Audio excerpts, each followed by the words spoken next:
네, 여러분 감사합니다. 네, 환영해 주셔서 감사합니다. 네, 앞에 카메라가 있어서 좀 부담은 되고 긴장이 더 증폭되고 있는 그런 분위기에서 말씀을 전하게 됐습니다. 그래도 또 이렇게 초대해 주셔서 감사드리고 이런 귀한 자리를 마련해 주셔서 감사드립니다. 제 목소리 잘 들리나요?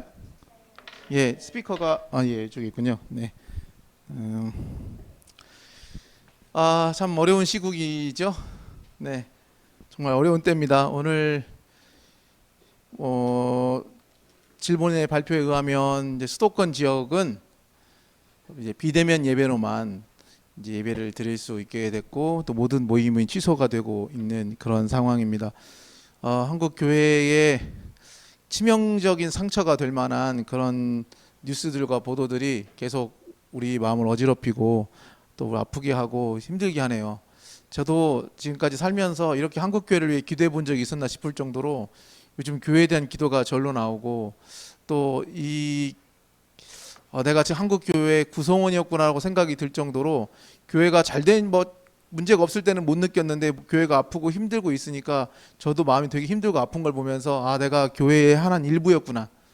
나도 한국 교회를 사랑하는 마음이 내 안에도 아직 많았구나 이런 걸 좀 다시 한번 재확인하는 시간이 되기도 했어요. 하지만 너무 좀 힘들고 어려운 것 같아요. 그렇지 않습니까? 이런 시기에 말씀을 전하러 온다는 것도 쉽지는 않아요.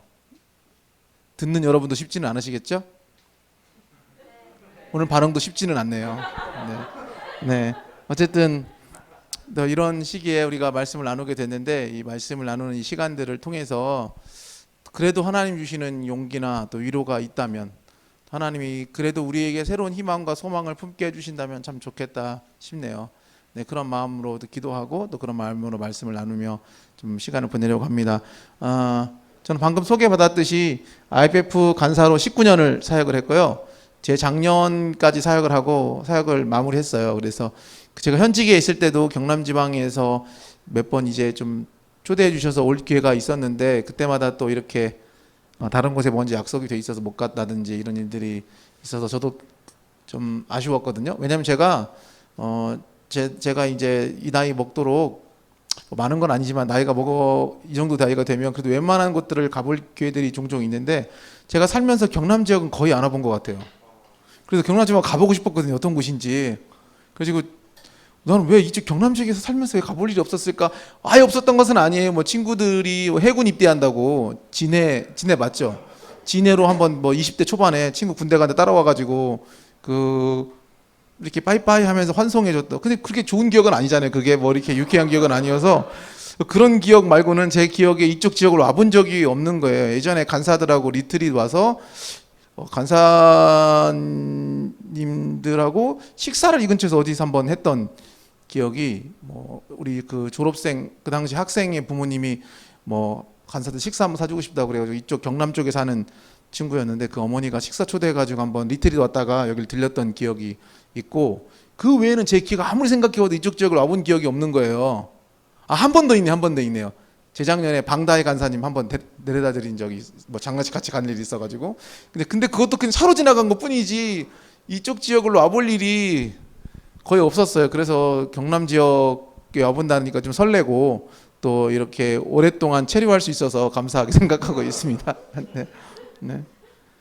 지금 제가 이 얘기 왜 하는지 아시죠? 어떻게든지 여러분들하고 연결고리를 만들고 설교 시작 전에 분위기를 좀 굉장히 이렇게 이렇게 부드럽고 좀 긴장을 풀기 위해서 지금 없는 이야기 모든 얘기 다 끄집어내가지고 지금 하고 있는 거예요. 네, 알겠어요. 네, 바로 말씀을 전하는 걸로 하겠습니다. 네, 네, 딱딱할까 했는데 더 딱딱해진 분위기가. 네, 네. 제가 오늘 말씀 전하려고 하는 첫 본문은 오병이의 이야기예요. 사실은 이제 어떤 말씀을 전해야 될지를 고민을 많이 했습니다. 최근 저는 교회에서는 코로나 이후에 계속 시편 말씀을 전하고 있거든요. 처음에는 시편 말씀을 좀 전해야 되겠다 생각을 했었는데 수련회 주제 이야기를 듣다 보니까 그래도 복음서 이야기를 하면 좋겠다 싶어서 오늘은 그래도 좀 우리가 잘 아는 복음서 이야기들을 좀 주로 나누려고 하고 마가복음 이야기를 좀 3번에 걸쳐 나누려고 합니다. 오병이 이야기 다 아시죠, 여러분? 오병이의 이야기가 얼마나 유명하냐면 교회를 안 다니는 분들도 오병이 이야기는 대부분 다 아시더라고요. 굉장히 유명한 얘기죠. 또 이 복음서가 몇 개가 있습니까? 4개가 있잖아요. 근데 이 4개의 복음서에 모두 다 등장하는 사건은 흔치 않거든요. 근데 이 오병이어 이야기는 마태, 마가, 누가, 요한, 사복음서에 다 기록돼 있어요. 그거는 무슨 얘기냐면은 여러분 생각해 보세요. 마태, 마가, 누가, 요한이 다 다른 스타일의 사람이었을 거 아닙니까? 그러다 보니까 마태, 마가, 누가, 요한을 읽다 보면은 성경의 이야기가 같은 사건도 좀 디테일이 달라지고 관점이 다르고 막 그렇거든요. 오늘 오병이 이야기도 물론 마가가 보는 관점하고 뭐 요한이 보는 관점하고 또 달라요. 그러긴 하지만 모든 저자들이 이 이야기는 되게 예수님의 사역 중에 중요한 이야기다라고 생각했다는 거예요. 되게 중요한 이야기로 다루고 있는 그런 사건입니다. 한번 사건 얘기를 한번 볼까요? 예수님께서 12제자를 불러서 그들에게 더러운 귀신을 제어하는 권능을 주셨어요. 그리고는 둘씩 짝을 지어가지고 마을로 보내셨습니다. 그리고 이제 그렇게 긴 전도 여행을 둘씩 짝을 이루어서 하고 난 다음에 제자들이 예수님께 돌아왔어요. 그리고 그 전도 여행이 어느 정도 기간이었는지 모르지만 꽤 긴 시간이었을 거예요. 근데 그 여행을 마치고 제자들이 와서는 자기들에게 일어난 일들에 대해서 예수님에게 이제 브리핑, 보고하는 시간을 가지게 된 거예요. 근데 어떤 분위기였을까요, 여러분? 이런 분위기가 이렇게 자기들이 전도여행하고 나서 예수님에게 전도여행 중에 겪었던 일들을 나눌 때 분위기가 어땠을까요? 굉장히 무겁고 진중했을까요? 아니면 좀 뭔가 좀 감격과 좀 뭔가 들뜨고 이런 분위기였을까요? 아마도 제 예상으로는 좀 들뜬 분위기에 가깝지 않았을까 싶어요. 왜냐하면 귀신 제어하는 권능을 주셔가지고 돌아다녔거든요. 그래서 막 이런 얘기를 했겠죠. 예수님, 제가 마을에서 얼마나 많은 병자들을 고쳤는지 모릅니다. 그 마을 사람들이 얼마나 몰려드는지 감당이 안 될 정도였어요. 또 예수님, 저도 정말 너무 신기했어요. 제가 손을 대면 막 귀신이 떠나요. 병자들이 고침받았어요. 사람들이 저를 놓아주지 않아서 정말 난처했습니다. 제자들이요, 지금까지 예수님이 하던 일들을 보기만 했는데 자기들의 손을 통해서 예수님이 하신 일들이 막 행해지는 거예요. 그런 역사와 기적들이 나타나는 거죠. 그러면서 자기들이 경험했던 이 특별한 경험을 예수님에게 나누느라 아마 흥분하면서 들떠서 그런 분위기 속에서 이야기를 나누고 진행하실 겁니다. 제자들이 이야기를 다 들으신 예수님은 무리들에게 한적한 곳으로 가자고 자리를 옮기자고 제안하셨어요. 왜냐하면 오늘 본문을 보니까 사람들이 너무 많아요. 그곳에 식사하기가 어려웠던 겁니다.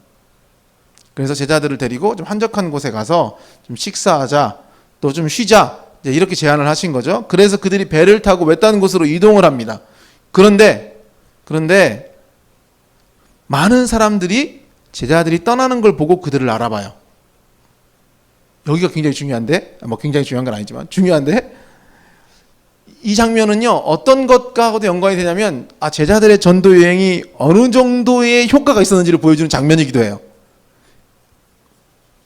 별로 그렇게 감흥이 없으신 것 같은데 우리가 한 전도 여행은 아니니까 그렇잖아요. 왜냐하면 33절에 보면은 32절에 보면 이에 배를 타고 따로 한적한 곳에 갈새 33절 그들이 가는 것을 보고 많은 사람이 그들인 줄 안지라. 여기서 33절에서 예수님이 가시는 걸 보고 많은 사람이 예수님을 알아본 게 아니에요. 그들. 예수님뿐만 아니라 제자들을 알아본 거예요. 그러니까 아마도 전도여행을 하면서 사람들이 제자들에 대해서 알게 된 것 같고, 또 제자들의 전도여행을 통해서 사람들이 많은 기적을 경험했고, 근데 그 기적을 경험한 사람들은 더 경험했기 때문에 더 빨려들었을 거고, 경험하지 않은 사람들은 그때 기회를 놓쳐가지고 우리가 치유를 못 받았다. 그러면서 아마 이 제자들을 더 만나고 싶은 마음의 열망이 사람들 사이에 퍼져 있었을 가능성이 높았겠죠.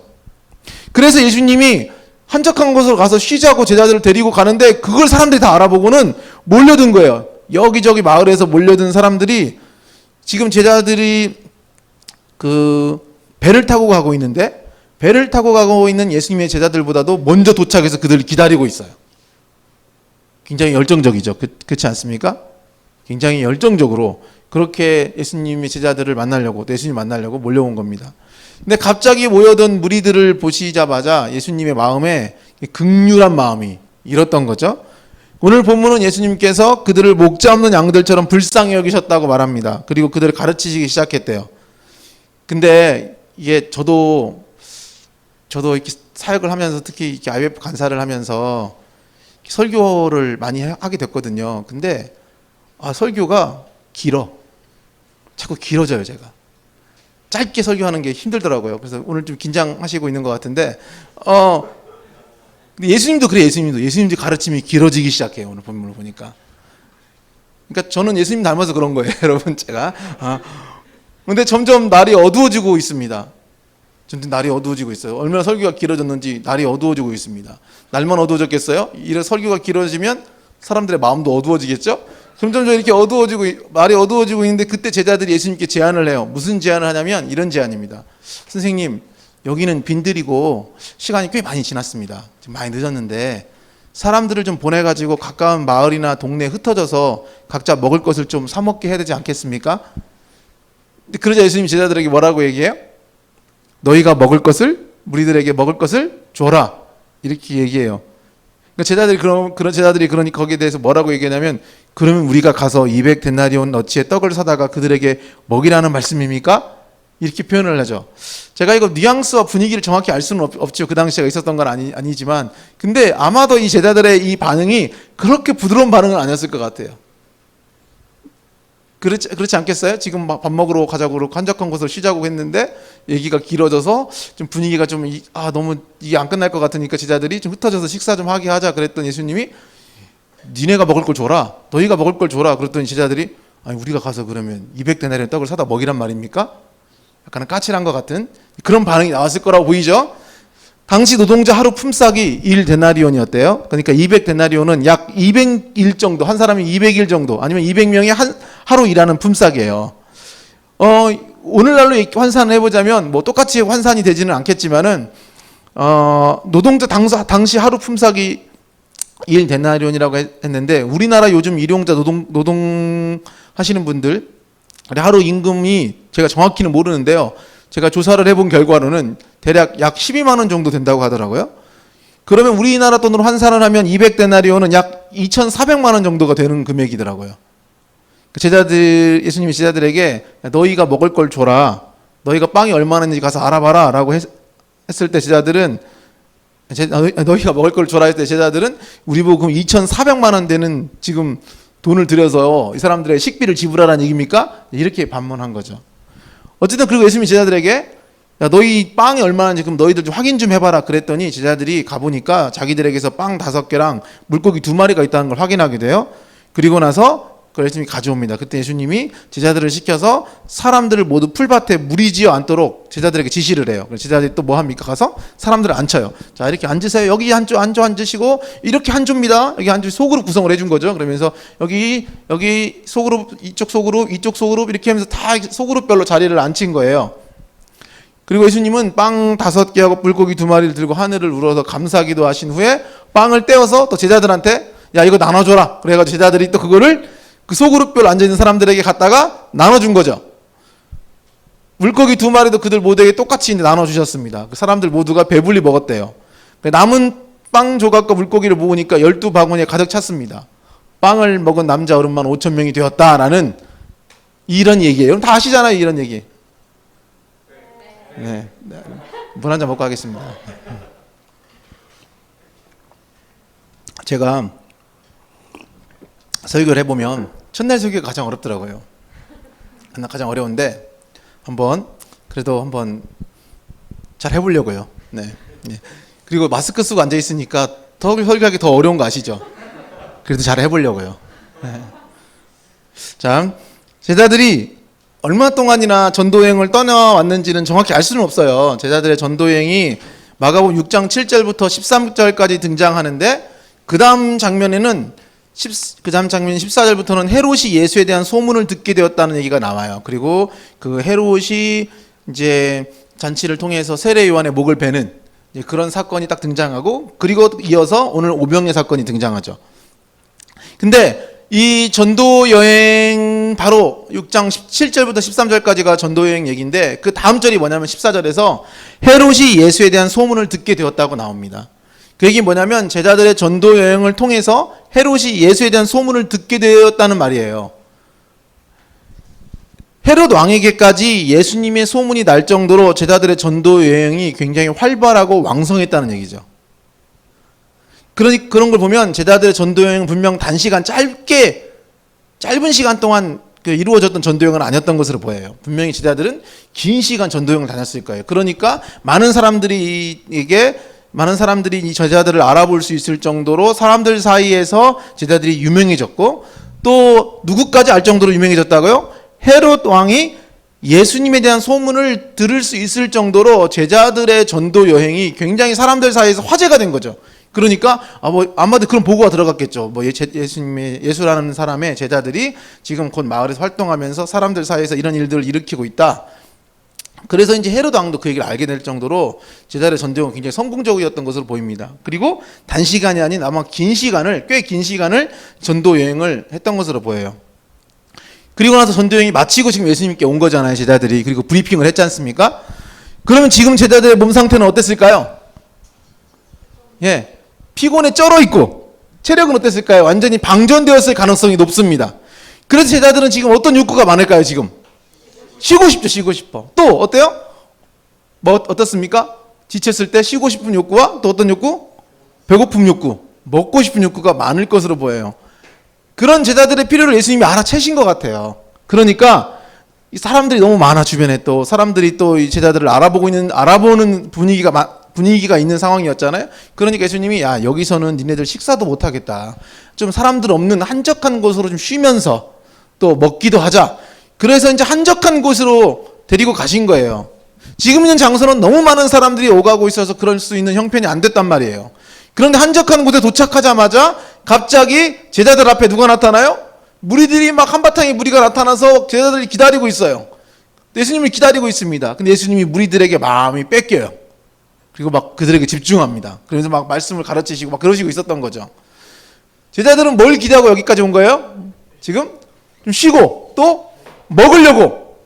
근데 예수님의 관심이 처음에는 자기들 굉장히 배려해 주신 것 같고 뭐 먹고 쉬자고 하셨던 예수님이 갑자기 무리들이 나타나니까 제자들이 안중에도 없으신 것 같은 거예요. 갑자기 자기들에게 나온 무리를 열심히 가르치시고 막 불쌍히 여기시면서 그들을 막 돌보시는 거예요.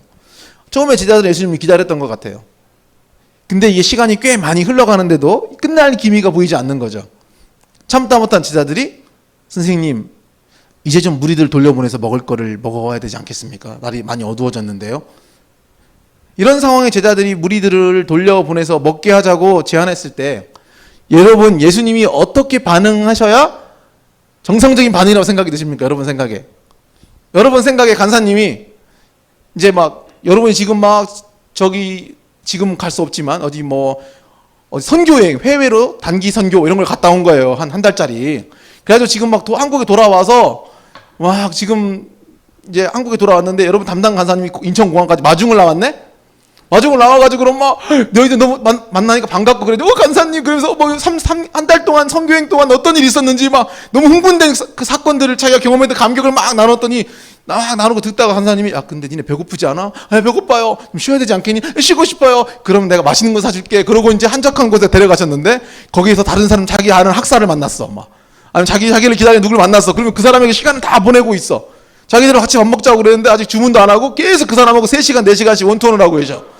그럼 여러분 기분 어떨 것 같아요? 이거 녹음이니까 말을 아끼게 되네? 빡치죠? 이거 조심스럽던데? 빡칠 거예요. 네?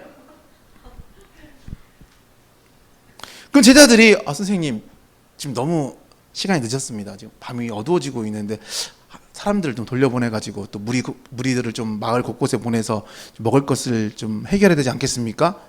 그랬을 때 우리가 기대할 수 있는 모범 답안은 이런 거죠. 아이고 내 정신 좀 봐. 아이고 나 때문에 너희들 제대로 쉬지도 못하고, 아이고 내가 먹자고요 너희들 데리고 와놓고는, 아이고 내가 미안하다. 너희들 이렇게 자꾸 배고플 텐데 어떡하냐. 내가 빨리 끝내고 사람들 돌려보내고 우리끼리 좀 같이 밥을 먹자. 이렇게 해야 그나마 지금 마음이 좋지 않아도 그런 정도 해주셔야 그래도 조금 배고프고 또 그런 좀 지친 마음에 좀 위로를 얻지 않겠어요? 여러분 배고플 때 여러분 반응이 어떤지 아시죠? 사람이 배고프고 피곤하면 되게 짜증나잖아요. 근데 그런 때 예수님이 좀 잘 달래주셔야 될 것 같은데 오늘 본문에 예수님이 어떤 반응을 보이시죠? 무리들 좀 돌려보내자. 아마 제자들은 무리들을 좀 해산시키고 싶었을 것 같아요. 그리고 좀 빨리 자기들끼리 좀 한적한 곳에 와서 좀 쉬고 또 배고픔도 해결하고 싶었던 것으로 보이는데 예수님이 뭐라고 얘기하냐면 제자들의 그런 속마음을 모르셨는지 이렇게 얘기했잖아요. 너희가 먹을 걸 좀 줘라. 아, 이거 굉장히, 예? 우리가 기대한 대답이 그게 아니잖아요. 네? 저희 보고 먹을 걸 주라고요? 저렇게 저기 남자만 5,000명이니까 여자나 어린아이가 같이 15,000명 될 사람들을 15,000명이 되는 사람들의 먹을 걸 지금 우리 보고 주라고요? 그러니까 제자들이 참다 못해 이렇게 용서한 거 아닙니까? 200데나리의 떡을 저희 보고 사다 먹이라는 말입니까? 그래서 예수님이 너희 먹을 거 얼마나 되는지 확인해 보라고 시키시고 그래서 이제 떡 5개랑 물고기 2마리가 나온 거잖아요. 그때 예수님이 조금이라도 제자들 형편을 살펴주셔야 되지 않았을까? 여러분, 왜 제자들을 이렇게 예수님이 왜 이렇게 좀 왜 강하게 키우시는 걸까요? 이렇게 왜 이렇게 제자들을 생각해 주지 않는 거죠? 제가 어린 시절에 저희 아버지가 외출하실 때 제가 장남이었는데 아버지가 유독 좀 저를 많이 데리고 다니셨어요. 그래서 아버지 많이 따라다녔는데 아버지가 친구를 만나시거나 지인을 만나시면 그분과 오랫동안 시간을 보내시는 거예요. 저를 옆에 앉혀놓고는 다방 이런 데 가가지고는 아버지는 막 커피 시키시고 저는 요구르트에 빨대하나 꽂아가지고 옆에 갖다 놔주고 거기서 막 2시간이든 3시간이든 근데 그 어릴 때 초등학교도 들어가기 전인데요. 그 어릴 때는 그 한두 시간이 엄청 지루하거든요. 막 그때는 뭐 핸드폰, 스마트폰 이런 거 있을 때도 아니니까 막 다리를 꽈다가 막 이러다가 그럼 계속 아빠 언제 가? 아빠 언제 가? 계속 제가 막 그 얘기를 계속 하는 거예요. 너무 지루하니까 또 배도 고프잖아요. 그러면 아빠 배고파, 아빠 배고파 언제 가요? 그럼 아버지 처음에는 알았어 조금만 기다려. 그래도 계속 시간이 길어지면 참기 힘든 제가 아빠 배고파 이제 그만하고 집에 가요 하면서 막 그렇게 하면 갑자기 아빠가 화를 내시는 거예요. 아줌마 기다리라고 임마 막 그러면서 막 근데 어린 시절에 그게 얼마나 야속한지 지금도 생각이 나네. 그래서 막 너무 야속했어요. 아빠는 진짜 내 생각을 안 해주시는구나. 근데 제가 이 본문을 읽다가 그때 생각이 나더라고요. 제자들도 그런 마음이지 않았을까. 쉬러 가자면서 아니 여기 식사하기 어렵고 사람들 많으니까 한적한 곳에 가서 쉬자면서요. 도대체 지금 뭐 하시는 거지? 되게 화가 났을 것 같아요. 제가 제자라도 긴 전도여행을 마치고 돌아온 자신들을 배려하시지 않는 예수님. 굉장히 야속하지 않았을까 싶어요. 우리가 이미 예수님에 대한 너무 좀 사랑하는 마음이 커서 신뢰가 많아서 제가 이렇게 얘기하면 목사님 너무 심하신 거 아닌가 이렇게 생각할지 모르겠지만 당시의 제자들의 감정으로 이입했을 때는 전 충분히 그랬을 거라고 보거든요. 예수님은 긴 여행으로 지친 제자들을 쉬게 하려고 오가는 사람들로부터 분리되려고 하셨어요. 하지만 마른 사람을 피해 왔는데 결국 더 많은 사람들 속으로 들어오게 된 격이 된 거죠. 긴 전도여행을 마친 후라 피곤해 죽겠는데 내심이 방해받는다면 여러분 어떨 것 같으세요? 제가 간사 시절에 5박 6일의 수련회를 많이 다녔는데 집에 오면 녹초가 되거든요, 몸이. 근데 집에 오면 아이들이 막 나를 가만 놔두지 않아요. 막 놀아달라고 그런단 말이에요. 그럼 그렇게 눈에 넣어도 안 아프던 때 자식들이 그 순간에는 얼마나 귀찮고 짜증이 났는지 모릅니다. 제자들은 지금요 영양 보충이 필요한 때였어요. 긴 여행으로 무척 허기진 상태였고 체력이 고갈된 상태였어요. 그런데 아직 먹지 못하고 있습니다.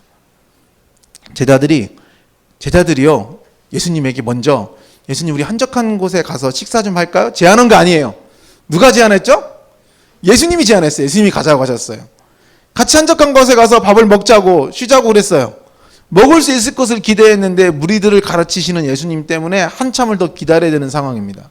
이제 모임을 해산시키고 우리끼리 따로 밥 좀 먹을 수 있을 거라고 생각했는데 도리어 우리 보고 먹을 걸 좀 내놓으래요. 그럼 우리는 어쩌라고요? 그럼 나는 뭐 먹으라고? 나도 못 먹고 나도 배고파 죽겠는데 지금 나보고 너 먹을 것 좀 있냐? 그거 저 친구들 좀 나눠줘라 라고 말씀하시는 예수님. 제자들 마음이 어땠을까요? 제가 이 설교의 소제목을 뭐라고 잡았는지 아세요? 정말 너무 하시는 거 아니에요? 그래서 제가 잡았어요. 제가 소제목을. 정말 너무 하시는 거 아니에요? 그렇잖아요. 이거 진짜 적반하장도 유분수지. 아니 쉬러 오자고 먹자고 자기가 먼저 얘기해놓고는 이제 좀 그래서 우리가 이렇게까지 시간을 내서 기다려주고 참고 지금 설교 길어지는 것도 우리가 기다려주면서 이제 간신히 이제 사람 좀 돌려보내자고 얘기했더니만 우리 보고 먹을 걸 내놓으라고? 아마 따져 묻고 싶었을 거예요. 재밌게도 여러분, 뭐 저만 재밌겠지만 재밌게도 오늘 오병이어 기적에 대한 무리들의 반응이 전혀 등장하지 않습니다. 아니, 오병이어가 보통 기적입니까? 그렇잖아요. 이거 사복음서에 다 기록될 만큼 또 아마 오병이어 기적은 전 세계에도 다 알려져 있는 아주 유명한 기적일 텐데, 이 유명하고 아주 특별하고 굉장한 센세이션한 이 기적에 대한 무리들의 반응이 마가복음에는 안 등장해요. 그 마가복음 원래 그렇게 반응에 관심이 없는 책인가?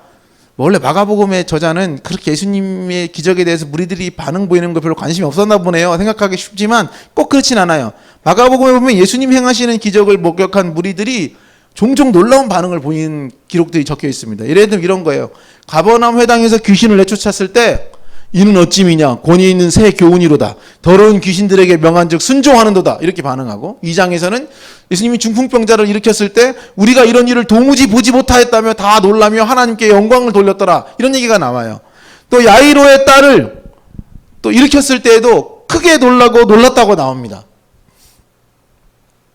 그런데 오늘 오병이어 기적을 일으킨 이후에 무리들이 보인 반응이 전혀 등장하지 않죠.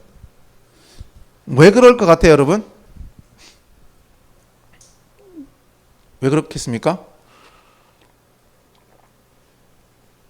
제 얘기 듣고 계시죠? 네. 엄마? 이 친구 뭐지? 이렇게 빨리 맞추다니. 놀라운데? 맞아요. 혹시 뭐 간사님이십니까? 갑자기 겸손하게 저를 만드는. 네. 왜 그러냐면 이 오병이어의 기적의 관심은 무리들에게 있지 않아요. 마가의 관심은 오병이어의 기적에서 제자들에게 관심이 있어요. 요한복음 보면 무리들은 오병이어의 기적을 체험하고 예수님을 자기들의 왕으로 삼으려고 할 정도였습니다. 그런데도 마가복음에는 무리들의 어떤 반응도 나와 있지 않아요. 오늘 본문에 일어난 기적의 초점은 무리들에게 있지 않다는 거예요. 그럼 누구에게 있다고요? 제자들에게 초점을 맞춥니다. 제가 왜 그런지 설명을 해볼게요. 오병이어의 전체 과정을 설명하면서 마가복음은요, 이 모든 과정이 제자들의 손을 거쳐 일어났다는 얘기를 되게 자주 설명하고 있습니다.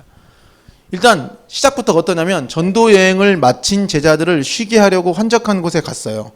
제자들이 먼저 먹자고 제안하고 제자들이 가지고 있던 음식을 제자들이 먼저 무리들을 좀 흩어보내고 먹자, 좀 먹을 거를 걔네들에게 좀 흩어서 보내자라고 제안을 하고, 또 제자들이 가지고 있던 음식을 무리들에게 나눠주고 무리들을 먹을 수 있도록 무리지어 소그룹을 지어서 앉게 하는 일도 제자들이 맡아서 합니다. 심지어 떡조각과 물고기를 무리들에게 나눠주는 일도 제자들이 해요. 그러니까 이게 무슨 얘기냐면 모든 오병이어의 과정이 제자들의 손을 거쳐서 진행되는 거죠. 이해되세요? 사람들의 시작이 어떻게 되냐면, 어떻게 오병이어 기적이 시작되게 되냐면, 물론 이제 예수님이 무리들을 가르치고 뭐 그렇긴 했지만 먹자는 얘기를 제자들이 먼저 꺼내요. 제자들이 좀 무리들 흩어서 이제 좀 먹게 해야 되지 않느냐. 그러니까 예수님이 너희가 먹을 걸 줘라. 뒤에서 얘기하겠지만 너희가 먹을 걸 줘라도 마가복음만 나온 얘기거든요. 너희가 먹을 걸 줘라 그러니까 이제 제자들이 우리가 200대는 떡을 사다 먹이니까 그렇게 했더니 그럼 너희들의 음식이 있는지 좀 알아봐라. 그래서 제자들이 가서 음식을 알아보고 그걸 가지고 왔어요. 그때 예수님 그걸 가지고 사람들을 이렇게 앉혀라. 소그룹별로 앉혀라. 그리고 앉힌 다음에 이걸 좀 나눠줘라. 그래서 제자들이 직접 가서 그걸 나눠주죠. 그리고 남은 것도 가지고 오죠. 그러니까 모든 오병이어 과정이 제자들의 손을 거쳐 진행되고 있어요. 오병이어 기적의 강조점은 제자들에게 맞춰 있음이 분명히 보입니다. 오병이어 기적 사건에서 마가의 관심은 무리들보다는 제자들인 거예요. 31절을 한번 읽어볼게요. 31절 같이 읽겠습니다. 31절 시작.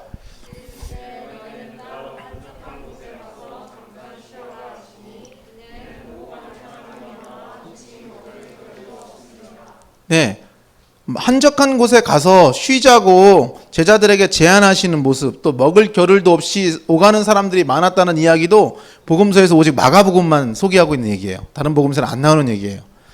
또 요한복음에 보면 보리떡과 물고기의 출처가 누구라고 나와 있는지 아세요? 오병이어에서 한 어린 아이인 것으로 나와요. 그런데 마가복음 관점이 다르죠.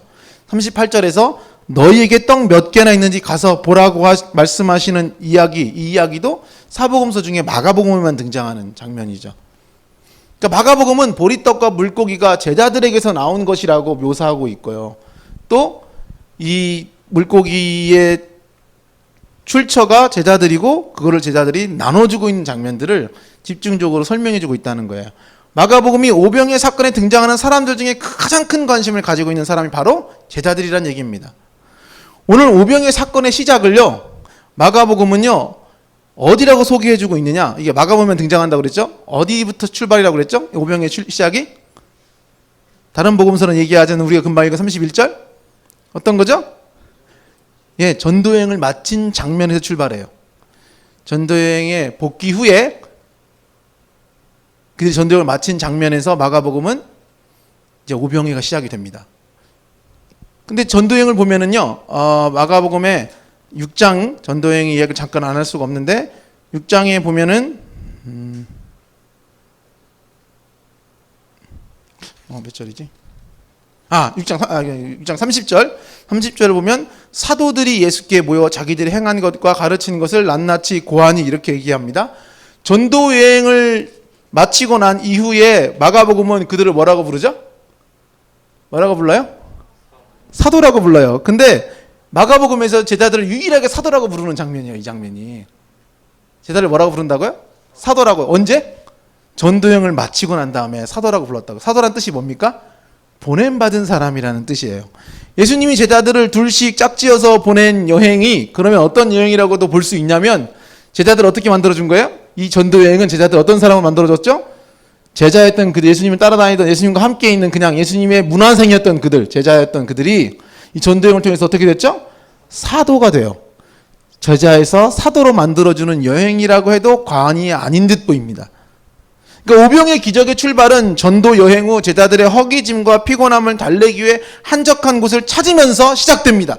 마가가 그렇게 설명해주고 있어요. 제 얘기 잘 이해되시죠? 오늘 조금 설명이 많아요. 그래서 제가 다른 혹시 교회 수련회나 뭐 이런 거 있으면 제가 이 본문을 안 택했을 텐데 그래도 우리는 IBF 아닙니까? 그래도 우리가 IBF인데 그래도 좀 설명이 있는 내용을 소화할 수 있을 것 같아서 제가 오늘 이 본문을 하려고 하는데 다시 한번 오병이의 사건의 출발을 마가는 뭐라고 보고 있다고요? 전도여행이 마친 후부터. 좀 더 달리 얘기한다면 전도여행의 연속선상에서 오병의 사건이 일어난 것으로 묘사하고 있습니다. 다시 오병이 어떻게 일어났다고요? 전도여행의 연속선상에서 일어난 것으로 봐요. 오병의 기적은 제자들의 전도여행과 연속선상에서 일어나고 있다는 걸 마가는 강조하고 있다는 말입니다. 어떤 면에서 그러면 제자들의 전도여행은 끝나지 않은 셈이에요. 사도, 곧 보냄받은 사람으로 모든 촌으로 모든 마을로 보냄받았던 제자들이 오늘 본문에서는 누구에게 보냄받는가? 그 얘기를 하고 있는 거라는 거죠. 어떤 면에서는. 사도라는 단어 하나가 별거 아닌 것 같은데 이 전도여행이 제자들을 제자에서 사도로 만들어졌어요. 근데 그 사도라는 호칭이 오병이어의 이야기를 시작하는 곳에 포문을 여는 호칭이었어요. 자, 전도여행에서는 누구에게 보냄받았죠? 마을에 있는, 촌에 있는 사람들에게 보냄받았어요. 사도, 보냄받은 사람이라는 뜻이랬죠? 마을로 보냄받았던 제자들이 오늘 본문에서는 누구에게 보냄받았나요? 바로 빈들에게 모여든 무리들에게로 보냄받고 있습니다. 무리들이 있는 곳으로 보냄받았던 그들은 사람들이 있는 곳으로, 사람들이 있는 동네로 보냄받았던 그들은 이제는 어때요? 자기에게 찾아온 무리들에게 보냄받아요. 그들을 위해 자기의 시간을 내줘야 하고 그들을 위해 자기 먹을 걸 내줘야 되고 그들에게 손수 음식을 배분하는 노동을 해야 되고 에너지를 쏟아야 돼요. 자, 6장 7절부터 13절까지가 제자들의 전도여행 얘기가 나오는데 이 전도여행은 어떤 전도여행이냐면 무리들에게 찾아가는 전도여행, 그 능동적인 여행이었습니다. 이 얘기는 뭐냐면 제자들이 자기들이 원하는 데를 가서 움직이면 안 된다고 그랬어. 맞아. 무리들은 기다리고 무리들이 기다리고 동네 사람들은 기다리고 있고 제자들이 찾아가는 거예요. 이렇게. 그렇죠? 이 마을도 가고 저 마을도 가는 여행이었어요. 자기들이 원하는 마을에 원하는 집에 들어가서 복음을 전파했습니다. 그래서 그냥 누구의 집에 들어가든지 그곳을 떠나기까지 거기 유하고, 영접하면 거기서 그렇게 머물고 복음을 전하다가, 영접하지 않으면 어떻게 해요? 거기서 발 아래 먼지를 떨어버리고 그냥 나오면 되는 거였어요. 그래서 원하는 곳을 자기가 돌아다니면 자기가 선택하면서 갈 수 있는 여행이었어요. 그런 여행이었다고요. 근데 지금은 어떤 여행이, 오병이어는 어떤 여행이라고요? 내가 원하지 않는데 찾아오는 무리들을 만나야 되는 수동적인 여행입니다. 자신이 원하지 않는 때에 사람들이 몰려오고, 자기가 원하지 않는 방식으로 사람들이 찾아와요. 제자들의 전도 여행은 아직 끝나지 않았다고 그랬죠? 오병이어 사건과 마가는 오병이어 사건과 제자들의 전도 여행을 이렇게 연결시켜 놨어요. 그래서 그 연결의 링크에 사도라는 단어를 딱 갖다 놨어요. 그래서 어떻다고요? 보냄받은 그들이 무리들에게, 동네에 그냥 있는 무리들을 선택적으로 원하는 대로 찾아다니는 여행과, 내가 원하지 않지만 원하지 않는 때 나에게 불쑥불쑥 찾아오는 무리들에게로 보냄받는 여행을 연결시켜 놨다고요. 제자들의 전도여행은 아직 끝나지 않았습니다. 전도여행은 이벤트가 아니라 사실은 삶이었던 거죠. 무리들에게 찾아가는 여행을 마친 제자들은 이제는 찾아오는 무리들을 만나는 여행을 하고 있는 셈이 됩니다. 그리고 예수님은 이번 여행을 통해서도 제자들이 무언가를 배우기를 기대하셨던 것으로 보여요. 예수님은 오병이어 사건을 통해 그러면 제자들에게 뭘 가르치고 싶으셨던 걸까요? 예수님은 오병이어 사건을 통해 제자들에게 뭘 말씀하고 계신 걸까요? 제가 마가복음에만 등장하는 표현이 31절과 38절이라고 앞에서 설명드렸어요. 그렇죠? 31절, 38절이라고 제가 설명을 드렸는데, 그런데 오직 마가복음에만 등장하는 표현이 하나 더 있습니다. 어떤 걸까요? 혹시 아시겠습니까? 우리 PBS를 또 우리 나름 가르치는 우리 IBF, 요즘은 어떤지 모르겠지만 제가 사임한 지가 2년이 돼서 또 어떻게 바뀌었는지 모르겠지만, 여러분 어디겠습니까? 마가복음에만 등장하는 또 하나의 표현이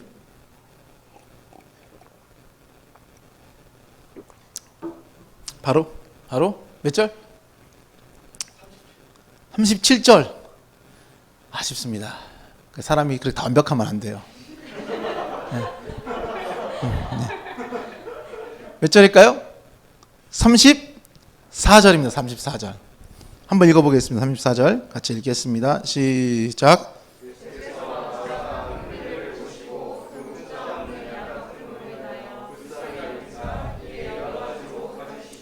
예, 목자 없는 양 같음으로 인해 불쌍히, 여기서 바로 이 표현이에요. 이 구절은 구약에 여러 차례 등장합니다. 그러니까 구약의 언어를 가져다가 지금 마가가 사용하고 있는 거예요. 근데 우리한테는 이 언어가 그냥 뭐 신선하고 새로운 표현일 수 있고 익숙하지 않은 표현일 수 있으나, 구약의 배경 속에서 살고 있고 또 구약의 이야기를 이미 충분히 숙지가 돼 있는, 이미 오리엔테이션 돼 있는 그 당시의 이스라엘 백성들에게는 이 표현이 어디에서 온 것인지가 금방 숙지가 돼요. 왜냐하면 이 표현이 성경에 굉장히 많이 등장하거든요. 민수기 27장 17절, 열왕기상 22장 17절, 에스겔 34장 5절, 스가랴 13장 7절 등에 등장한 표현이에요. 대부분 지도자가 없는 상태의 백성들의 상황과 모습을 빗댄 표현입니다. 이 중에 에스겔 34장은 한 장 전체가 목자 없는 양과 같은 이스라엘 백성의 모습을 집중적으로 다루어져요. 제가 시간이 좀 있으면 이걸 더 에스겔 34장을 좀 집중적으로 좀 보면 좋은데, 잠깐 한번 볼까요? 에스겔 34장 한번 펴보실래요? 성경 있으시면 에스겔 34장. 네, 4장 보면 34장의 2절과 8절을 뭐 다 읽을 수는 없으니까 2절과 8절을 보면은 하나님께서 양떼를 먹이지 않고 자기만 먹는 목자들의 모습을 책망합니다. 5절은 그렇게 제대로 된 목자가 없어서 양들이 흩어지고 들짐승의 밥이 되는 모습을 그려줘요. 15절과 23절, 24절에서는 그래서 하나님께서 친히 자기 양들의 목자가 되시겠다고, 내가 한 목자를 그들 위해 세울 텐데 그는 내 종 다윗이라고 이렇게 말씀하십니다. 그럼 에스겔 34장의 얘기는 어떤 얘기예요? 이런 얘기예요. 양들은 안 돌보고 지 배만 채우고 있는 목자. 양들은 굶기고 양들은 돌보지 않으면서 자기 배만 채우고 있는 목자에 대해 책망해요. 그래서 결국 그 양들이 막 뿔뿔이 흩어지고 들짐승의 밥이 되고 있는 모습을 하나님이 안타깝게 보고 계시는 거죠. 그래서 내가 직접 자기 양들의 목자가 되겠다라고 하나님이 약속하는 이제 그런 장면입니다. 이해되셨어요? 그럼 오늘 보면 다시 돌아와서 마가복음 6장 39절을 한번 읽어보겠습니다. 마가복음 6장 39절. 다시 오늘 돌아와서 6장 39절 읽겠습니다. 39절 시작. 때를 지어 푸른 잔뒤에 앉게 하시니. 네, 여기서 때를 지어라는 말은 원어로 보면, 헬라어로 보면 쉼포시아라는 말을 동어 반복하고 있어요. 쉼포시아라는 말을 동어로 반복하고 있거든요. 근데 이 쉼포시아라는 뜻이 어떤 뜻이냐면은요, 잔치라는 뜻을 가지고 있어요. 즐기는 연회. 그러니까 오늘 빈들에서 떡과 물고기를 먹는 장면을 먹고 마시면서 즐기는 연회라고 묘사하고 있다고요. 오늘 이 마가복음의 저자가 연회,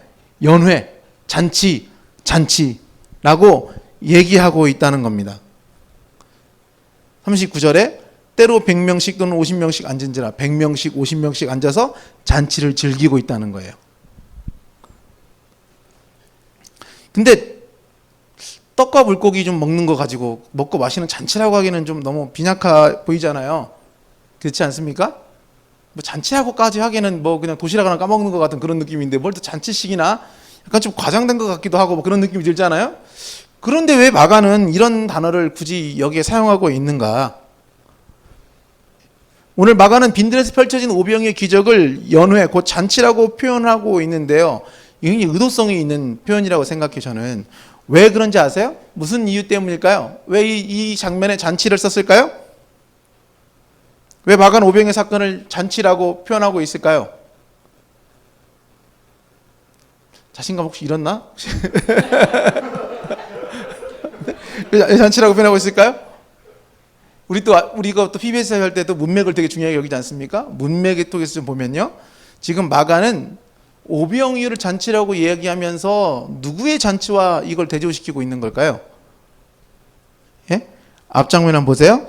앞에 누가 잔치를 벌이고 있죠?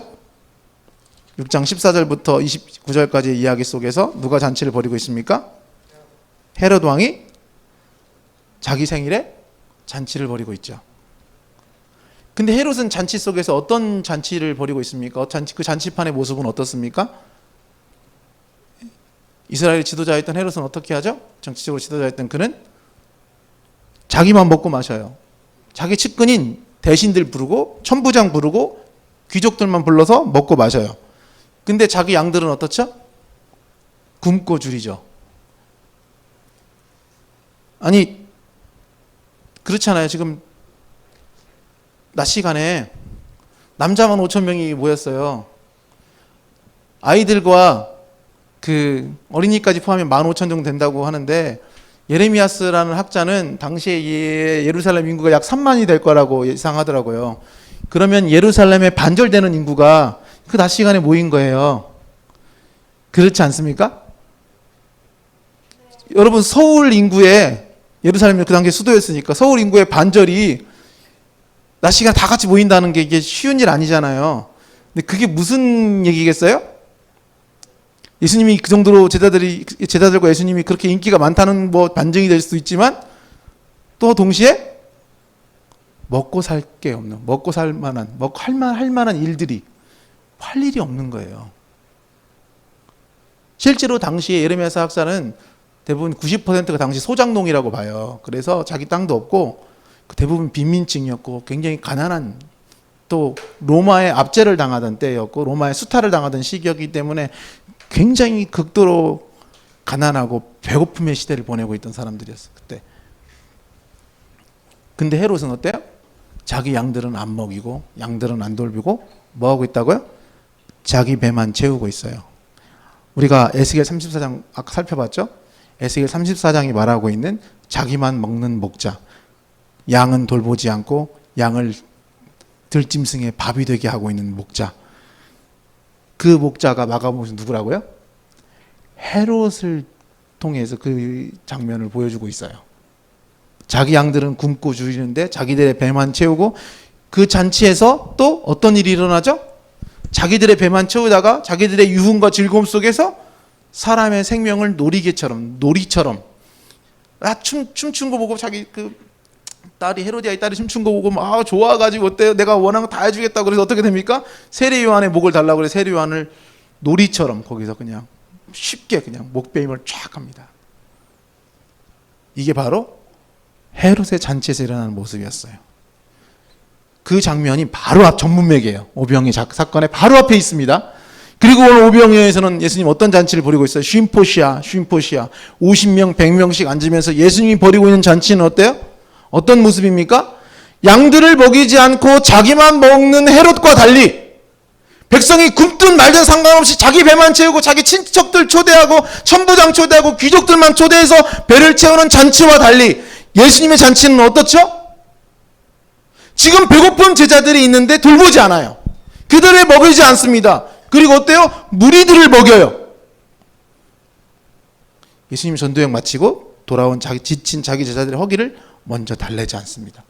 먹기를 원하는 제자들에게 도리어 뭐라고 한다고요? 너희가 먹을 것을 그들에게 주라. 예수님 제자들에게 뭘 가르치고 있을까요? 제가 다시 얘기해 볼까? 이 전도여행은, 이 오병이어는 전도여행이 연속선상에서 일어난다고 그랬어요. 무리들은 그냥 자기들이 원하는 사람들을 만나러 돌아다니는, 원하는 사람들에게 복음을 전하고 안 받아들이면 털고 나와 딴 데 가고, 그런 자기가 원하는, 자기가 주도권을 가지고 자기의 선택에 의한 능동적인 전도 여행을 마치고 돌아왔어요. 그게 끝난 줄 알았어요.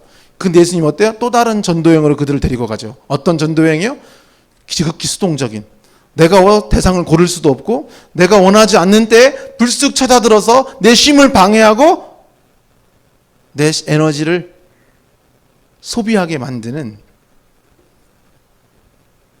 그런 전도 여행으로 초대받고 있다고 그랬어요.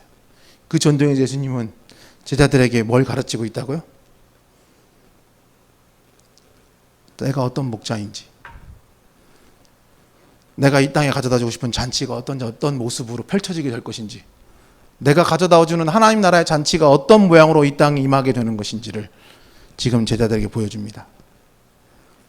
헤롯의 잔치와는 다른 모양의, 자기 배만 채우고 자기 즐거움을 위해서 사람의 목숨 가지고 그냥 놀이개 정도로 생각하는, 자기 정치적 목적을 위해서 사람의 생명을 수단으로 이용하는, 도구로 이용하는 그런 헤롯의 잔치와는 다르게 예수님 어때요?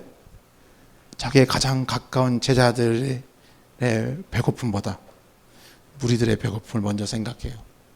그리고 너희들이 먹을 걸 주라 그래요. 지금 자기들도 굉장히 배고픔과 피로에 시달리고 있는데 너희들로 저들을 채우라 이렇게 얘기해요. 너희만 먹지 마라. 너희 것으로 무리를 먹이라 말씀하십니다. 너희 것을 움켜쥐지 말고 너희 것을 나눠주고 내어주라는 거예요. 헤롯은요, 자기 권력을 움켜쥐고 안 놓으려고 그랬어요. 동생의 아내 헤로디아까지 움켜쥐었어요. 그리고는 세례 요한은 쉽게 내주죠. 아시다시피 최근 한국 사회는 한 목사의 횡포로 큰 위기에 어려움을 겪고 있습니다. 그는 8.15 광복절 집회에 사람들을 동원하기 위해서 코로나 검사는 집회가 마치면 받으라고 종용했다는 그런 보고들이 속속들이 들리고 있습니다. 그러나 결국 광화문 집회에 참여한 사람들이 코로나 바이러스 확진자로 판명이 나고 그 역시도 코로나 확진자가 되었어요. 과연 광화문 집회는 어떤 잔치였을까? 예수님의 잔치와 가까웠을까? 헤롯의 잔치와 가까웠을까? 결국 자기 양들도 해치고 국민들 전체도 해치는, 이 일로 한국교회 유시는 땅에 떨어지고 말았습니다. 속상하고 안타까운 상황이죠. 양들을 먹이지 않고 자기만 돌보는 헤롯 같은 그런 모습을 우리는 한국교회에서 그런 지도자들을 참 많이 만납니다. 예수님이 제자들에게 뭐라고 얘기했다고요? 너희가 먹을 것을 주어라. 아니 저도 지금 배고픈데, 아니 지금 저보고 쉬러 오자고, 아니 저기 한적한 곳에 먹자면서요. 너희가 먹을 것을 주어라. 그러면 저희는요? 그러면 저희는 그럼 저희는 어떻게 되나요? 그런 마음이 들지 않겠어요? 아니 내가 내 걸 내놓으면요, 나도 이렇게 어려운데 나도 이렇게 힘든데 내 걸 내놓으면 전 어떻게 됩니까? 오늘 제자들은 어떻게 됐나요? 그렇게 자기를 먹을 걸 내준 제자들은 어떻게 됐습니까? 우리가 배고픈데 우리 것을 주라니 우리는 뭘 먹으라고 생각했을 제자들이 자기 것으로 무리들을 먼저 배불리고 먹이고 난 후에 어떤 일이 일어났나요? 참 재밌게도 다 먹이고 난 다음에 얼만큼의 떡과 물고기가 남았나요? 정확히 12바구니의 떡과 물고기가 남았습니다. 정확히 제자들의 수만큼의 떡과 물고기가 남은 거예요. 자기를 내어주었는데 주님은 어떻게 됩니까? 주님은 그들을 채워요. 열왕기상에 보면은 사르밧 과부가 등장하죠. 통에 남은 가루 한 움큼과 병에 기름 조금 가진 게 전부였어요. 엘리야가 와서 그것을 자기에게 내어주라고 요청합니다. 와, 이게 진짜 성경의 그냥 이야기니까 우리가 그냥 이렇게 가는 거지. 이게 현실판으로 우리에게 실사판으로 우리 현실이 일어난다고 생각해 보세요. 지금 저소득층, 그것도 저소득층에서도 가장 지금 우리나라에서 지금 막 가장 힘들고 막 끼니도 못 빼고 막 하루 라면 한 끼, 컵라면 하나도 못 먹는 그런 과부와 아들이 있어. 지금 그래서 이거 먹고 죽으려고 그래 지금. 남은 게 전 재산 이거밖에 없어. 그래서 지금 이제 유서 쓰고 죽으려고 하는 사람한테 와가지고 목사가 와가지고 내가 좀 배고파서 그러는데 그 컵라면하고 그거 좀 나 좀 김밥 나 주면 안 되겠냐고. 즉 그런 거잖아. 이건 속된 말로 삥 뜯는 거거든요. 이거를 줘야 됩니까? 그리고 이게 뭐 하는 짓인가? 막 너무 이건 말이 안 되는 거잖아요. 근데 이 과부는요. 와, 더 말이 안 돼요. 그걸 또 줘요. 내가 이거 먹고 죽으려고 했는데 자살하려고 했는데 어차피 난 뭐 먹고 죽으나 안 먹고 죽으나 당신이 드시오고 내놓은 거예요. 뭐 그렇게 내놨는지 어떻게 내놨는지는 알 수 없지만 어쨌든 내놓은 거예요. 그런 다음에 사르밧 과부가 어떻게 됐습니까? 통에 가루가 떨어지지 않고 병에 기름이 없어지지 않게 되었대요. 자기의 부족함 속에 있는 것들을 내어주었더니 어떻게 됐다고요? 채워지는 것을 경험해요. 이게 바로 하나님 나라의 셈입니다. 하나님 나라의 경제 원리라는 거죠. 움켜짐의 세상에서 내어줌으로 살라는 이 초대. 말이 쉽지 참 곤란한 일입니다, 여러분. 이거 너만 생각하고 너를 위해 살라는 세상의 가르침, 어떻게 보면 참 맞는 이야기고 듣기 좋은 이야기로 들립니다. 사실 오늘 우리가 살고 있는 시대는요, 이 움켜짐의 세상이죠. 할 수만 있으면 더 많이 가져봐라. 할 수만 있으면 더 움켜줘라. 더 많이, 자격증도 더 많이 따고, 돈도 벌 수 있는 만큼 더 벌고, 네가 할 수 있는 거는 다 해보라고 계속 움켜쥐라고 얘기하죠. 근데 정말 그 이야기가 우리가 따라야 될 이야기일까요? 저희 딸이 이제 고등학교 1학년이거든요. 저희 아들은 이제 초등학교 6학년이고, 근데 작년에 저희 딸이 중3일 때 정말 지옥 같은 삶을 살았습니다. 사춘기가 힘들다 말은 들었지만, 와, 이렇게 힘들지 몰랐어요, 진짜. 와, 사춘기 딸을, 진짜 작년에, 이거 방송 나가서 내가 어떻게 말을 못 하겠는데, 막 진짜 너무 힘들었어요. 아내는 매일 울었어요, 매일. 진짜. 정말 거짓말 하나도 안 보태고, 매일 울더라고요. 그러니까 집이 늘 초상집 분위기인 거예요. 매일 울고, 저는 또 IMF 그만둬가지고 마음 늘 외롭고 힘든데, 거기다가 우리 딸은 막 또 말을 안 듣고 학교에서 계속 전화 오고, 뭐 아이가 뭐가 문제가 있네 어쩌네 막 그러면서 가정기에서 잘 지도해 달라는 둥 막 그러면서, 아니 그 순수하고 말도 잘 듣고 그냥 그런 애였는데 어느 날부터 애가 완전히 달라진 거예요. 내 뜻에 따라서 내 가치대로 행동하려고 들지 않는 아이를 보니까 막 화가 날 때 너무 많았어요.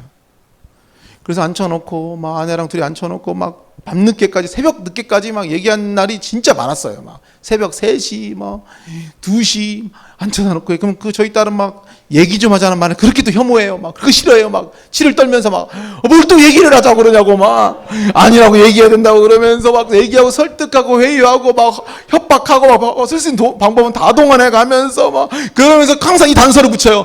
내가 너를 사랑해서 그런 거라고 막 이렇게 종종 얘기합니다. 그리고 나서 얘기가 끝나고 종종 혼자 있는 밤이 되면 저 자신에게 정직하게 물어보게 될 때가 있어요. 진짜 사랑해서 그런 건가? 정말 사랑이었을까? 그럴 때 제가 자신이 없더라고요. 딸을 사랑하지 않는 게 아니라 사실은 사랑하는 마음 때문에 딸을 이렇게 딸에게 얘기하고 있는 것이라기보다 이 상황의 힘겨움, 내 힘겨움에서 빨리 벗어나고 싶은 마음, 또 내 뜻대로 따라와주지 않는 딸을 길들이려고 싶은 마음, 또 통제하고 싶은 마음이 내 안에 크다는 걸 느껴요. 사실은 우리 부모님들이 그런 얘기 종종 하잖아요. 내가 다 나 잘 되라고 그러는 거냐, 다 너 잘 되라고 그러는 거라고. 하지만 그 밑바닥에는 정말 자기 자식만 잘 되려고 하는 마음이만 있는 것일까? 저는 아닐 수도 있다고 생각해요. 자식을 통해 영광을 누리고 싶은 마음, 내가 자식을 잘 키웠다는, 또 우리 자식 어느 좋은 대학 갔고 어느 좋은 직장 다니면서 그거를 통해서 누릴 수 있는 반사유익들, 내가 누리게 될 이미지들, 아마 그런 게 있을 수도 있다고 생각해요. 저는. 제가 저 아이를 만나면서 느낀 건데요, 내가 굉장히 자기중심적이구나, 이런 걸 참 많이 느꼈어요. 저는 딸아이가 제 통제를 따르지 않는 것에 화가 났고, 제가 심지어는 무시받는다는 생각에 소리를 지르고 있더라고요. 제가. 딸이 요즘 무슨 일이 힘든지를 묻지 않아요. 단지 지금 내 말을 듣지 않는 태도에만 몰두해 있습니다. 딸의 기분과 감정이 어떤지에 주의를 기울이지 않아요. 힘든 제 감정에만 몰입해 있는 겁니다. 그건 사랑으로 포장된 자기의, 긍휼로 포장된 자기 연민이었어요. 제가 목회자로 살고 또 간사로 오랫동안 살았잖아요. 이렇게 사역하면서, 사역자로 살면서 느끼는 힘겨움 중에 하나가 뭔지 아세요? 사람을 통제하고픈 욕구입니다. 간사할 때도, 목사는 지금도 저 친구 왜 저래, 정말 이해가 안 되네 라는 생각이 들 때가 많아요. 그럴 때 그들을 고치고 싶고 바꾸고 싶은 충동이 속에서 일어납니다. 근데 제가 또 포장해요. 어떤 걸로 포장하는 줄 아세요? 나는 그들의 목자니까, 목사니까, 난 그들을 사랑하니까. 그런 고상한 명분으로 포장해요. 근데 제가 알고 있어요. 그건 사랑이 아니라 자기 중심성이란 거죠. 그들이 왜 그러는지, 요즘 무슨 일이 있는지, 어떻게 지내는지, 그런 거에 대한 관심보다 사실 내 뜻을 따르지 않고 내 기준에 미흡한 것에 더 몰두해 있는 나를 볼 때가 얼마나 많은지 모릅니다. 점점 나이가 들어갈수록 나란 사람이 얼마나 자기 몰두가 심한 사람인지에 대해 발견하곤 합니다. 나를 왜 이렇게 돼야지? 왜 날 생각해 주지 않지? 라는 생각을 하고 있는 제 모습. 나이가 들수록 사랑 많은 존재가 될 줄 알았는데 아니더라고요. 나이와 경험이 여러분 저절로 성숙하게 만들어주지 않습니다. 도리어 성숙에 있어서 나이와 연륜, 경험이 장애물이 될 때가 훨씬 많아요. 방해가 될 때가 훨씬 많습니다. 절대로 나이 든다고 성숙해지지 않아요. 요즘 여러분 보시면 알겠지만, 저는 정말 제 주변에서 나이가 들어가는 어른들을, 저보다 훨씬 어른들, 선배들을 보면서 정말 닮고 싶다, 정말 저분 정말 멋있다라는 분들 만나는 게 너무 어렵다는 걸 알았어요. 저건 아닌데, 저렇게 되고 싶지는 않은데, 이런 생각은 많이 하지만 저도 정말 두렵더라고요. 그게 목회적 경험이 쌓이고 사역적 경험이 쌓이면 더 겸손하게 다른 사람 얘기를 들을 줄 알았는데 아니에요. 자기 경험을 더 우기게 돼요. 네가 몰라서 그렇지, 라떼이스 홀스 이런 거 막 꺼내면서 요즘 애들은 그러면서 이제 근데 저도 그러고 있더라고요. 저도 그러고 있어요. 나이와 연륜 경험이 절대로 저절로 성숙하게 만들지 않아요. 하나님 앞에 더 자기를 노출시키고 말씀을 빛으로 삼아서 내 속 곳곳을 비추고 다니는 일을 게을리하면 우린 누구나 다 우리가 손가락질하는, 우리가 닮고 싶지 않다고 이야기하는 그런 어른들을 저절로 닮게 돼 있어요.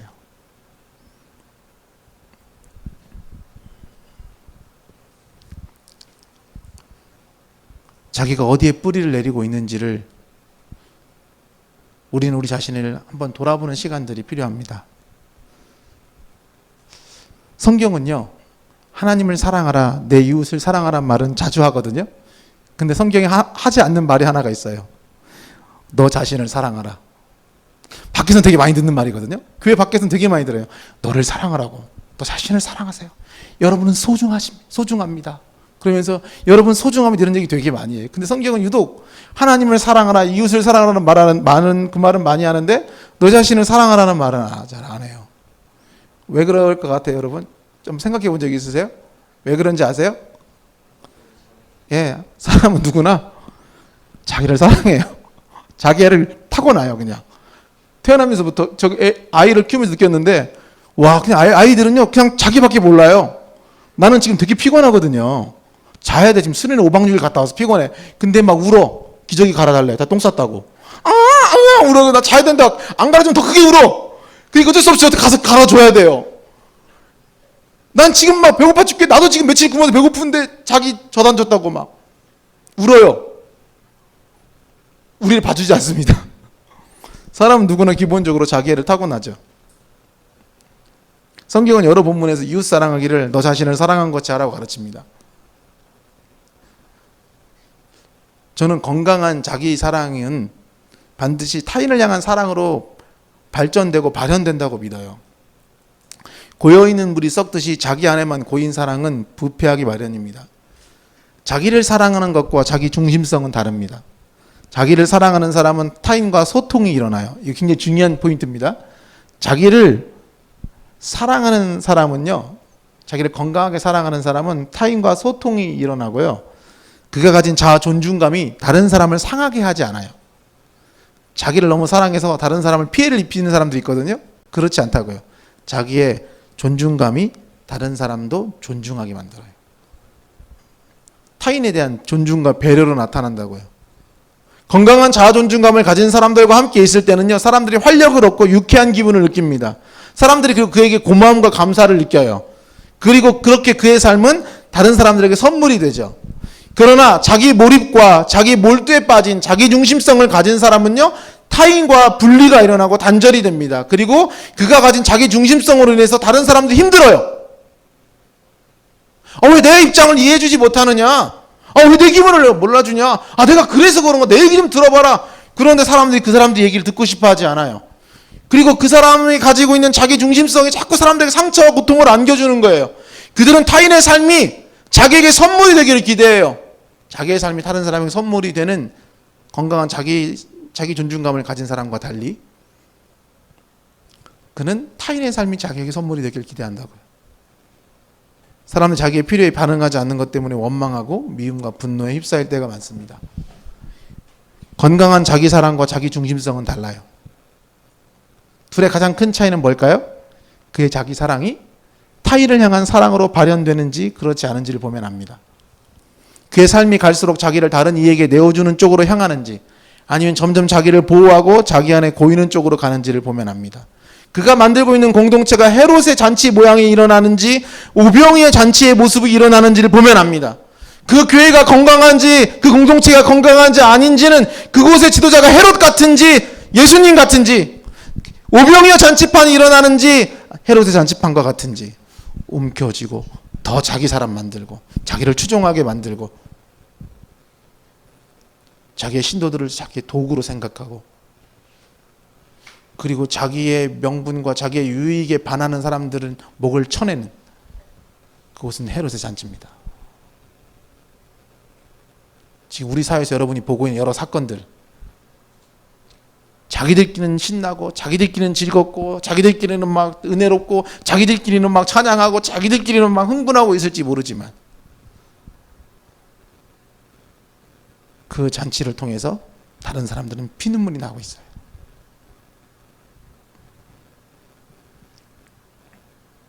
우리는 어떻겠습니까, 여러분? 우리 IBF는.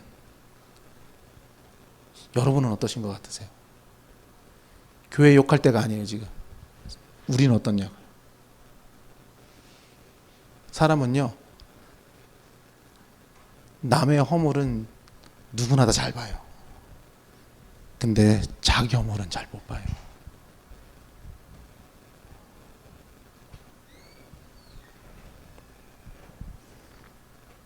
하나님은 자기 독생자를 내어주었고 예수님은 자기 목숨을 많은 사람의 대속물로 내어주셨습니다. 사랑은 나누고 내어주고 흐르는 속성을 반드시 가지고 있습니다. 다시요. 사랑은 어떻다고요? 나누고 내어주고 흐르는 속성을 가지고 있어요. 내가 나를 진짜 건강하게 사랑하면 그 사랑이요, 나누고 내어주고 흘러가요. 헨리 나우에는 예수님의 이름으로라는 유명한 책에서 이렇게 말합니다. 요한복음 21장 18절의 구절을 인용하면서 네가 젊어서는 스스로 띠띠고 원하는 곳으로 다녔거니와 늙어서는 네 팔을 벌리리니 남이 네게 띠띠우고 원하지 아니하는 곳으로 데려가리라. 그 구절을 인용하면서 성숙이라는 것은 자신이 가고 싶지 않은 곳으로 기꺼이 이끌려 갈 수 있는 능력이다라고 설명합니다. 오늘 제자들이 그렇죠. 예수님 제자들이 가르쳐 주려고 했던 게 뭡니까? 그들이 원하지 않는 삶의 방식으로 돌아가는 거였어요. 내 배고픔이 채우는 방식, 내 피로를 빨리 회복하고 내 쉼을 누릴 수 있는 삶의 방식을 기대하고 있는데 예수님 어때요? 갑자기 찾아온 무리들이 있는 곳으로 그들을 밀어넣죠. 그들을 보내요. 그 전까지는 내가 가고 싶은 곳을 다니면서 전도 여행을 했는데 이번 오병이는 어떻습니까? 내가 가고 싶지 않은 곳을 예수의 손에 이끌려 가지요. 그게 그 능력이 바로 성숙이라고 헬리나우인 얘기합니다. 굉장히 통찰력 있는 저는 그 통찰력 있는 그 설명이라고 생각했어요. 이전에는 나만 생각하면 됐어요. 내가 하고 싶은 대로 그냥 내 기분대로 살았어요. 근데 아이들이 커가면서 성숙해졌다는 증거는 그런 거래요. 자기만 생각하던 애가 다른 사람을 생각하는 그 감수성. 그게 성숙의 증거라고 그러더라고요. IBF 리더하면서 처음 그걸 배웠던 것 같아요. 멤버들에게 나를 내어주고 그들의 필요와 상황에 나를 맞추어 그들을 섬겨야 하는 리더의 삶은 제게 성숙을 가르쳐줬던 것 같습니다.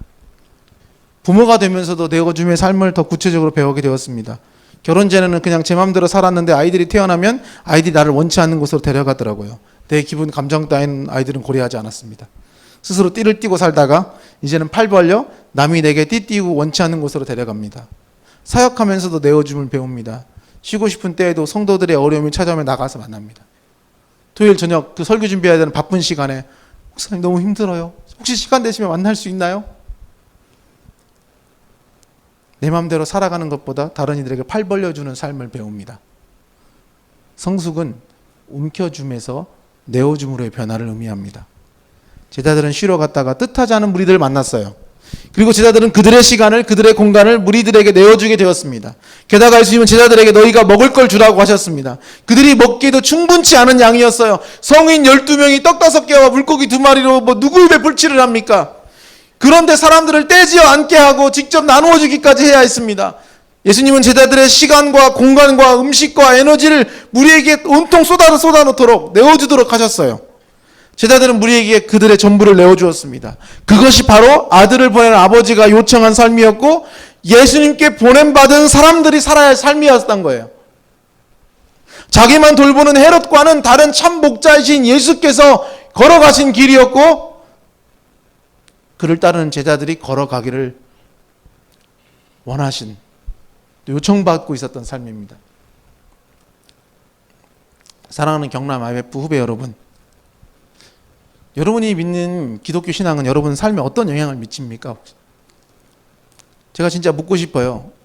교회 다니면 자기 중심성에서 점점점 바뀌어서 건강한 자기 사랑으로 바뀌게 되나요, 정말?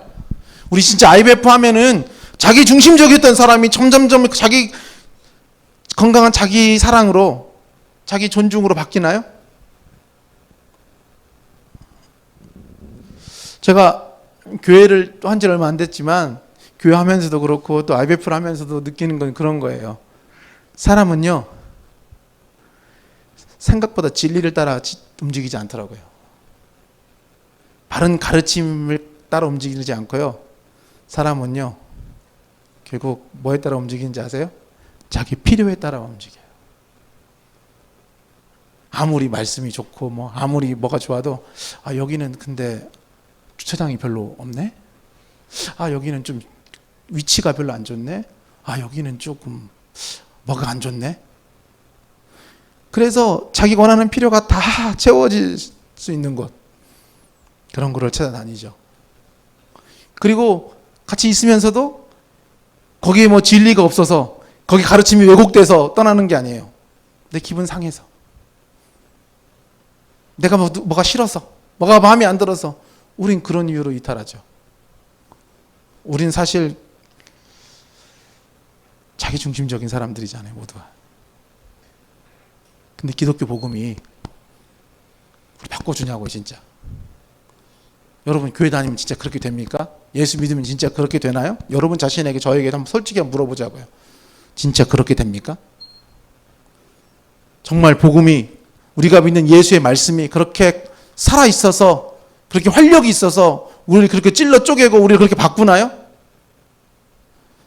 전 진짜 그거 보고 싶거든요. 어느 날 진짜 회의가 심각하게 찾아왔어요. 진짜 예수 믿으면 사람 바뀌나? 이런 수련하면 정말 사람 바뀌나? 근데 저는 아직까지 포기하지 않았어요. 바뀔 거라고 생각해요. 모두가 바뀌진 않을지만 진짜 우리가 예수의 복음을 정면에서 만나면, 그 복음을 진짜 가슴속 깊이 받아들이면 저는 반드시 그 복음이 우리에게 강력한 생명력을 주고 사람 바꿀 거라고 믿어요. 나만 생각하고 나의 필요만 보던 자기 몰두에서 벗어나 타인을 위해 우리를 내어주는 사람으로 바뀔 거라고 생각해요. 우리의 시간을 누구를 위해 얼마나 내어주고 있나요? 여러분의 공간, 여러분의 재물은, 여러분의 에너지는 여러분의 가족 말고 다른 사람들을 얼마나 내어주며 살고 있나요? 코로나 이후로 사람들은 더 개인주의적이 될 겁니다. 더 자기를 더 움켜쥘 거예요. 그리고 교회는 이미 움켜쥐는 그룹이고 움켜쥐는 조직이라고 사람들이 인식하기 시작했습니다. 이전에도 그랬지만 지금은 훨씬 그렇게 더 강하게 교회에 대해서 그런 이미지가 고착화되고 있습니다. 여러분 그거 아시죠? 세우는 거는 굉장히 오래 걸리지만 그걸 허무는 데는 금방입니다. 다시 그걸 세우려면 어마어마한 노력이 필요해요. 한국 교회가 다시 회복하고 일어서는 데는 굉장히 어마어마한 노력과 많은 시간이 걸릴 겁니다. 자기를 내어주는, 자기를 희생하고 포기하는 삶을 이전보다 훨씬 많이 요청받을 거예요. 우리가 진짜로 이 땅 가운데 하나님 나라를 세우려고 한다면, 그런 공동체를 세우려고 한다면 우린 더 많이 노력해야 될 거예요, 아마. 여러분의 IBF 운동이 참 어려운 시기잖아요.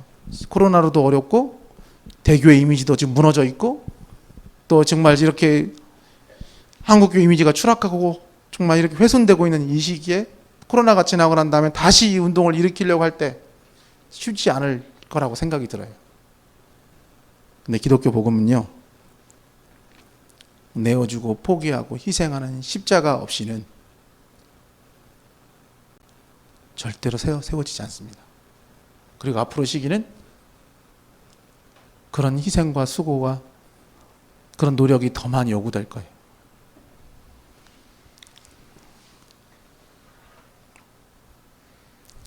우리가 믿는 기독교 신앙이 우리를 헤롯의 잔치가 아닌 예수의 오병의 잔치로 만들어주고 있을까? 조심스럽지만 저는 이번 학기 여러분의 삶도 한번 돌아보게 되길 바랍니다. 여러분 자신은 얼마나 내어주며 살았나요? 이 코로나의 시기에 여러분 더 우리를 움켜쥐고 살고 있지는 않습니까? 우리 지부와 지방에는 헤롯의 잔치를 베풀고 있었는가? 아니면 오병의 잔치를 베풀고 있었는가? 헤롯의 잔치가 아니라 오병의 잔치를 만들고 싶다면 반드시 자기 것을 내어놓는 사람들이 있어야만 합니다.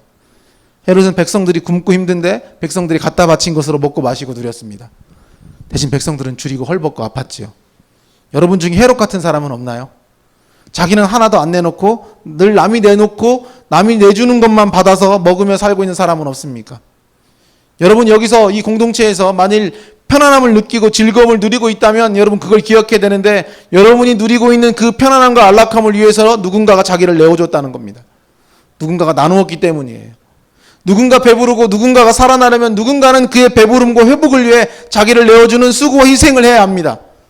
저는 여러분이 IBF 공동체를 통해 그런 수고와 희생의 삶을 배우게 되길 바랍니다. 예수님은 한적한 곳으로 떠난 이번 여행을 통해 제자들을 가르치시려고 했습니다. 제자들은 귀신만 내쫓고 병든 자를 고치는 그런 짜릿한 경험과 짜릿한 일로만 부름받은 게 아니에요. 제자들은 흥분했어요. 선생님 저희가 저 마을에 가는데 막 귀신이 쫓아나고 병든 자가 고침받고 막 사람들이 막 저보고 고쳐달라고 막 미어 터졌습니다. 몰려들었습니다. 흥분하고 짜릿한 경험을 했어요. 그 경험만이 제자의 경험이 전부는 아니에요. 영성의 길의 전부가 아니에요. 예수님 그들을 다시 어디로 데려갑니까? 광야로 데려갑니다. 그곳에서 어떠죠? 그 짜릿한 경험이 아니라 내 배고픔보다 다른 이의 배고픔을 먼저 생각해야 되는 수고, 내가 있는 것도 얼마 되지 않는데 이것을 나보다 더 배고픈 이들에게 내어줘야 되는 희생, 포기, 그곳으로 제자들을 초대하셨어요. 팔 벌려 원치 않는 곳으로 가는 삶으로 제자들은 초대받았습니다. 우리가 이렇게 자신을 내어주는 일이 가능한 이유는 우리가 누군가를 위해 내 삶을 내어줄 때 주님이 우리를 채우시는 분이라는 것을 믿기 때문입니다. 기독교 복음은 희생과 포기, 내어줌과 나눠줌을 통해서만 강하게 전파되고 전해져 왔습니다. 만일 우리가 예수의 제자가 되려고 한다면 희생과 포기, 내어줌과 나눠줌의 삶을 실천해야 함을 기억하십시오. 작년에 3세기에 살았던 사막 교부들을 다룬 사막의 지혜라는 책을 읽었습니다.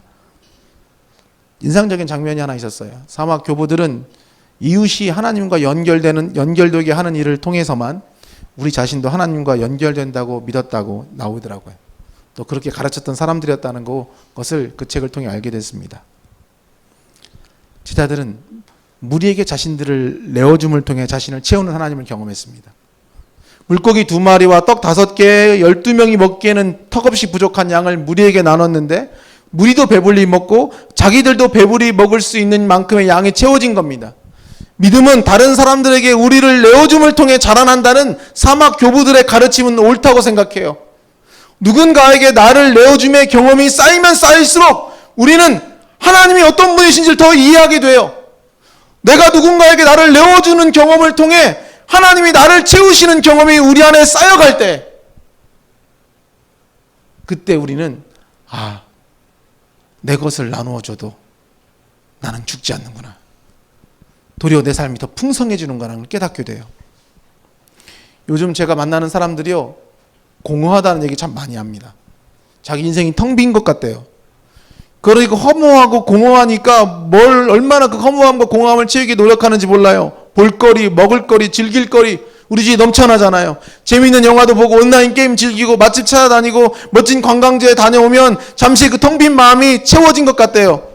그러나 얼마 못 가서 다시 마음은 텅 비고 맙니다. 내 마음이 마치 밑 빠진 독 같아요. 자기 인생을 자신이 채울 수 있다고 믿는 어리석음으로 우리는 우리의 창고에 쌓고 쌓으려는 집착에 빠져 삽니다. 그러나 하나님 나라는 그런 방식으로 우리 삶이 채워지지 않는다고 말하죠. 너의 움켜진 손을 펼쳐라. 너의 팔을 벌려라. 네 것을 나누어라. 줄인 일을 네 것으로 채워라. 너는 내가 채우겠다.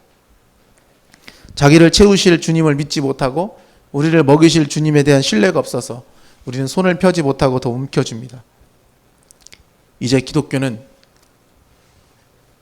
더 이상 움켜쥐어서는 살아갈 수 없는 시대를 맞이하고 있습니다. 이제 기독교가 없는 것마저도 내어주어야만 다시 회복할 수 있는 시기가 오고 있는 것은 아닌가, 이런 생각이 듭니다. 우리가 점점 하나님의 은혜와 멀어지고 영적인 무감각함과 메마름 속에 살아가는 이유가 우리 삶을 주님께 또 다른 이에게 내어주는 일이 적어지고 있기 때문은 아니었는지 생각해 봅니다. 지금 한국교회가 위기를 만난 것은 내어줌보다 움켜짐의 삶을 살았기 때문은 아니었는가 돌아봅니다. 완고하게 자기 삶을 더 강하게 움켜쥐고 자기 중심성을 꽉 찬 삶을 살아가기 때문은 아닌지 돌아봅니다. 부디 오늘 우리 경남 IBF가 자기만 먹는 헤롯의 길이 아닌 남을 먹이는 예수의 길에 들어서기를 바랍니다. 오늘 움켜줌에서 내어줌으로 변화되길 원하는 경남 IBF가 되기를 간절히 바랍니다. 우리 같이 한번 찬양하고 기도하는 시간을 갖도록 하겠습니다.